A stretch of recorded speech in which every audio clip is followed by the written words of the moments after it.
Penelusuran kami lanjutkan. Kali ini kami mencoba untuk mengetahui informasi tentang kondisi para korban. Kami pun bergerak keluar kota Bandung. Sebab berdasarkan informasi yang kami terima, umumnya para korban berasal dari keluarga tidak mampu dari wilayah desa yang jauh dari hiruk pikuk kota dan terpencil.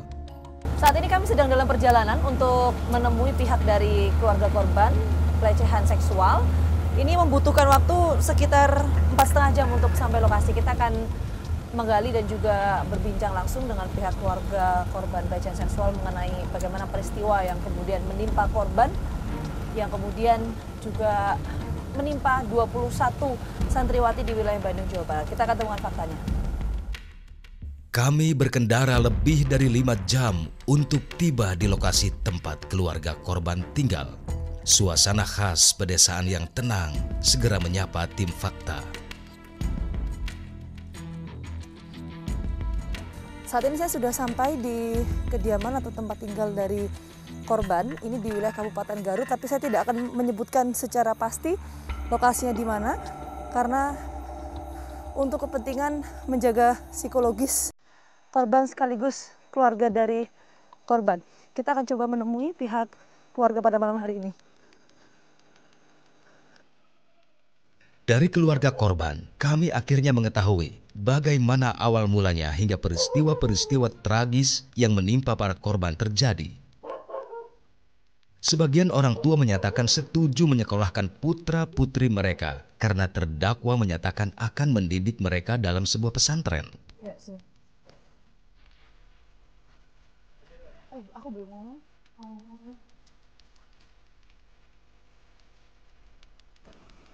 Kemudian anak bapak ini bercerita mengenai apa yang kemudian dialami, atau bahkan bapak bisa tahu ada kejadian ini, itu awal mulanya gimana, Pak? Ya Kak, awal mulanya kemarin kan waktu hari raya bulan puasa itu kan, dia pulang tanggal 26 lah bulan puasa. Waktu itu ketika datang dari habis terawih, datang dia ke sini malam-malam ya, jam 9-8 lah, dia bawa sama kakaknya. Saya itu melihat anak itu kan, kok ini anak kayak gede amat gitu kan, kelihatan saya tuh, termasuk mungkin sama mamanya kan. Ketika habis lebaran, ada ipar saya dari Tasik, sama ya juga anaknya di sana, cuman dia tuh nggak jadi korban. Dia menelepon sama kakaknya yang pertama, tolong katanya si adek kamu itu tanya, dia tuh pernah di sana di Bandung katanya beli test pack kan gitu. Saya ditanya sama mamanya ada beberapa jam, dia nggak mengaku, beberapa hari nggak mengaku. Saya dipaksa lah ya gitu kan sama istri saya, terus akhirnya dia mengaku bahwa sebenarnya pernah bukan dihamil, jadi pernah seperti itulah ditubuhi sama si pelaku. Mengaku gitu bahwa saya ini udah hamil gitu kan. Berapa bulan waktu itu, Pak? Dia bilang nggak tahu. Ternyata kan waktu itu kalau mengingat anak yang dilahirkan itu saatnya 3, berarti 6 bulan lah. Kira-kira sekitar 6 bulan itu waktu, kalau bisa hitung-hitung ya sekitar waktu saya ditanya itu 6 bulan, lagi 6 bulan anak saya lah. Anak bapak ini sempat tidak bercerita apa yang kemudian dialami selama sekolah di sana setelah bapak tahu bahwa anak bapak ini tengah mengandung waktu itu, usia kandungan 6 bulan. Cerita tidak waktu itu? Enggak sih, nggak cerita apa-apa. Dia malah ngedrop gitu waktu itu, langsung ngedrop gitu, nggak ngomong, nggak apa, malah nangis gitu kan ketika ketahuan sama saya, ketahuan sama ibunya. Dia tuh sampai saat ini nggak cerita apa-apa tentang di sana.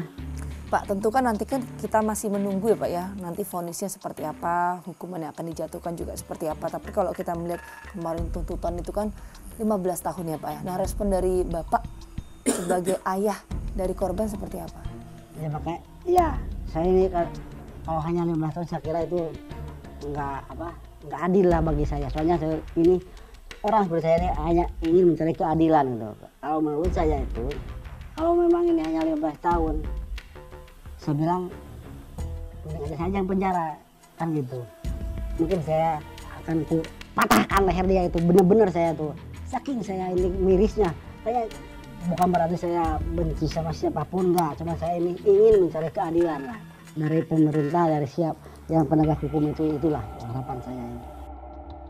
Situasi yang sama juga kami dapatkan dari penuturan Mulyadi, nama yang sengaja kami samarkan tentang pesantren yang dimaksud. Mulyadi mengaku pernah ikut terlibat dalam proses pembangunan Madani Boarding School serta menyumbangkan 400 batang bambu. Bahkan Mulyadi sempat lebih dari 1 bulan tinggal di bangunan boarding school itu ketika proses pembangunan berlangsung. Dibilang kuli bangunan begini ya Bu, ya setelah saya tahu gitu kan yang di Cibiru itu saya ikut membangun dari nol. Bahkan bambunya juga 400 batang dari sini, dari kampung saya ini. Jadi begini, ketika waktu pengecoran, anak-anak santri itu disuruh mengutin ember adukan itu. Sampai belepotan gitu, neng-teng aduk gitu. Iya. Iya betul ya Pak, Iya. berarti ya Pak kegiatannya ya Pak ya. Iya. Sejak awal, keluarga meyakini bahwa anak-anak mereka menjadi santriwati di sebuah pesantren milik terdakwa Heri Wirawan. Karena itu, keluarga para korban sedikit pun tidak merasa curiga pada sosok Heri Wirawan. Padahal Mulyadi sempat mencurigai saat putrinya meminta dibelikan baju anak-anak. Sang putri menyatakan baju itu untuk anak dari pemilik yayasan sebagai oleh-oleh. Tanpa menaruh curiga, Mulyadi pun membelikan baju itu. Selain itu, Mulyadi yang kerap menjadi utusan warga untuk menyampaikan titipan maupun pesan dari keluarga kepada para santri, juga menyebutkan pernah merasa marah dan nyaris berkelahi dengan orang tua korban lainnya saat diberitahu bahwa putrinya telah punya anak setelah diperkosa Heri Wirawan. Saya awal mula peristiwa ini terjadi tahunya itu dari anaknya Pak Salim. Coba dong tanya anak kamu itu. Tanya gimana kata saya. Ya coba aja tanya. Nah, aku nggak punya anak gitu atau ngandung gitu. Saya kan nggak percaya. Sempat sampai emosi gitu. Nah coba-coba saya ngobrol sama istri di situ. Mah kata saya gitu. Anak kamu itu si Tete itu jangan suruh ke Bandung dulu. Saya di sini sempat bongkar terus didengar gitu ya. Nah, setelah ditengok sama istri saya, anak saya itu malah menangis. Saya langsung dilihat, langsung menangis, histeris nangis, menjerit. Lalu ditanya sama istri saya, kenapa teh nangis itu? Mama mau tanya, itu anaknya Pak Salim katanya lagi hamil. Dia langsung nangis, lebih kencang nangisnya itu. Kenapa kok nangis? Mama jawab katanya. Ya kata anak Pak Salim, kamu itu udah punya anak. Iya, berapa tahun katanya? 1,5 tahun. Di mana katanya sekarang anak kamu itu ada base campnya mah katanya gitu. Itu khusus untuk yang udah punya anak yang lagi hamil, ada di situ gitu. Bahkan saya itu mengalami kelaparan. Lalu bayinya itu dikasih teh manis. Terus kebutuhan sehari-hari mereka gimana untuk makan dan lain-lain itu siapa yang menyediakan? Menurut informasi dari anak saya itu kan ada kakak kelasnya, itu yang memasok. Oke, jadi dia memasok semuanya Ya, dia? yang mengantar itu. Kakak kelas ini juga mengalami hal yang sama nggak? Sama, cuma katanya nggak sampai punya anak, soalnya dihalangin lah pakai disuntik semacam suntik KB gitulah.